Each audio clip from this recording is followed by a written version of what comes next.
voltar no tempo sobre trilhos. Nosso destino, 1864, um ano marcado pela vontade de crescer. Ano da criação de uma das principais companhias ferroviárias do Brasil, a Companhia Paulista de Estradas de Ferro. 16 de dezembro de 1860, Danha Marinho, então presidente da província, a obra gigantesca, lança em Campinas a ideia de levar a estrada de ferro para Rio Claro também foi a capital da ferrovia. A concentração da população se dá com a chegada e abertura da estrada de ferro. A ferrovia era uma mãe. A primeira empresa privada, capital nacional, ideia de fazendeiros que tiraram do próprio bolso o dinheiro para a construção da linha férrea. A intenção era levar todo o café produzido na região de Campinas até o Porto de Santos, viagem que no lombo de burro poderia durar até 4 meses. Viu no trem um meio acessível e lucrativo para escoar o café para o Porto de Santos. O café tinha pressa. A necessidade fez com que a ferrovia se espalhasse por todo o interior. Era o progresso chegando em alto e bom som.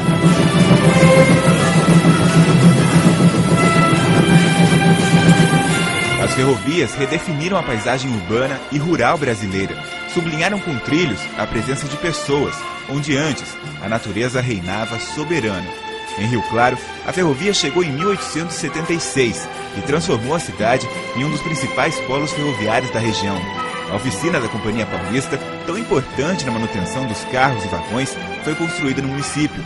O que a gente vê é imagem rara: mecânicos, eletricistas, ferroviários construindo a história. Getúlio Greve estava lá. Na profissão sempre gostei dela, né? Eu tinha orgulho de trabalhar, fazer o que eu fazia lá dentro. Vestido com a mesma roupa que usava há mais de 30 anos, fica impossível não se entregar aos trilhos que o levam até o passado. Quanto rolê debaixo de vagões por aí. Mexe em cada ferramenta para relembrar a única profissão que teve na vida. Parece uma criança curiosa fuçando a caixa de brinquedos. Quantos trens haveria de ter consertado? Quanta riqueza ia e vinha graças ao trabalho de Getúlio. São perguntas que a memória cuidou de esquecer as respostas, mas que estão encravadas no tempo.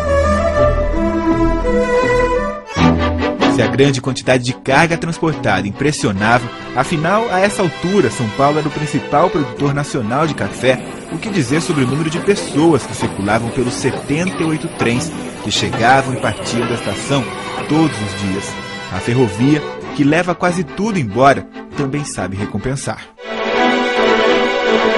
A importância da ferrovia não era só escoar a produção local, mas também o que ela trazia de desenvolvimento para as cidades. A tecnologia, as pessoas, os hábitos, tudo o que a gente é hoje, especialmente no interior de São Paulo, passou por esses trilhos.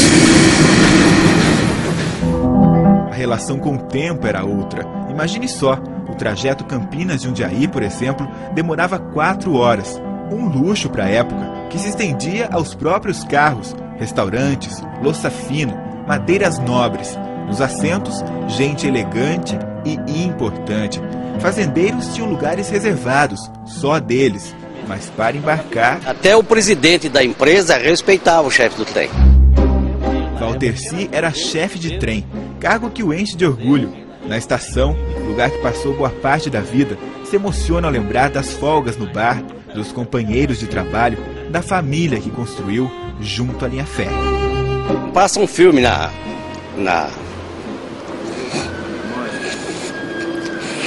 Você emociona, seu Valterci? É. Duro. Nunca teria terminado os trens de passageiros. É uma classe de trabalhadores unidos. Quando resolviam cruzar os braços para reivindicar, era um Deus nos acuda. Talvez seja por isso que o Wilson só tem a reclamar do salário. Ele trabalhava com amor, embora ganhasse um salário pequeno. Em Rio Claro existem cerca de 4.000 ferroviários aposentados. Nós reunimos 4 na estação que deu a eles, acima de tudo, dignidade. São sobreviventes da ferrovia, que não demoraram muito para lembrar e reviver a melhor época da vida deles. Você lembra disso, lembra? Chefe de trem, maquinistas. Você picotar, ficava o número do alicate. Bem minúsculo, mais minúsculo. Era acho que um oitavo ou 3/16, viu? Um furo da estrelinha e já carimbar o número também. Senão não tinha validade. Na linha de frente, nós lidávamos com com advogados, lidávamos com clubes de futebol. Ou na oficina. Põe embaixo do martelete e ó, e ó, virava tudo quanto é lado, saía a peça certinho, pronto. Todos têm uma história para contar. Tem até um episódio interessante. Mas tem jeito de falar ainda, né? Coitado do pequeno Reynor, franzino, sem forças. O que vai fazer da vida? Não tinha coragem, não tinha vontade de fazer nada. Um moleque doente. Contrariando todas as expectativas, por meio de uma oportunidade que deram a ele, virou funcionário da Companhia Paulista. Na oficina, cuidava da ferramentaria, mas observava atento os outros funcionários. Muito tempo depois, ainda sabe a função de cada peça. Que tem o rolamento. Tá lá dentro o rolamento, né? A marca que eu lembro, Tink, para chamar. Isso aqui é a alma do vagão. Na casa dele, uma luta constante para manter a memória viva, nas paredes, nas letras. Tem orgulho do seu marido? Tenho. Reynor, na memória, vive o ofício que salvou a vida dele até hoje. Parou no tempo, em nome da ferrovia. Estou preso no tempo e me sinto feliz, sabe? Por quê? Eu tenho alguma coisa para falar. O tempo passou. O que fica é a saudade da primeira e única profissão. Reynor passa até 6 horas por dia no quintal da Casa Simples, sobre um quadro de sua própria autoria. Ele fica eternizando a história. Ferroviário é esse o seu maior orgulho. Eu queria que o senhor lesse isso aqui pra gente. Lesse isso aqui? Pelo amor de Deus. Ferroviários. Jamais foi tão oportuno dizer-lhes algumas palavras. Os trens de passageiros eram o máximo em conforto e pontualidade. Eu não vou ler mais abaixo aqui, onde eu estava. Conforto e pontualidade, eu parei, né? Olha, presta atenção. O que está na minha cabeça? Olha, inclusive os ferroviários das ferrovias que foram incorporadas pela Companhia Paulista em 28 de outubro de 1971. Todos os ferroviários ativos que trabalham em várias ferrovias, enaltecendo o estado de São Paulo, nosso querido Brasil. Reynor Carneiro. Você se vê fazendo outra coisa, pensando sobre outro assunto? Olha, esse é o primeiro, viu? O ferroviário vai ser sempre primeiro. A explicação para essa saudade é fruto de uma política empresarial que permitia aos funcionários criar vínculos eternos. A empresa dependia deles e eles cresceram junto com a companhia. Um procurava ajudar o outro. Então, por exemplo, se vou pintar minha casa hoje, não dava 10 lá para ajudar. A ferrovia estava a todo vapor. Transportava carga, gente, muita carga. Em 1922, a ferrovia ficou a toda eletricidade. Mais um ponto para a Companhia Paulista, a pioneira em eletrificar as linhas e usar carros de aço para o transporte de passageiros. A qualidade no atendimento era a marca pontual da companhia. A preocupação com o tempo era tão grande que as pessoas acertavam o relógio pela chegada dos trens. Quanta história! Quem poderia imaginar que um dia a locomotiva fosse parar? Entra em cena Juscelino Kubitschek.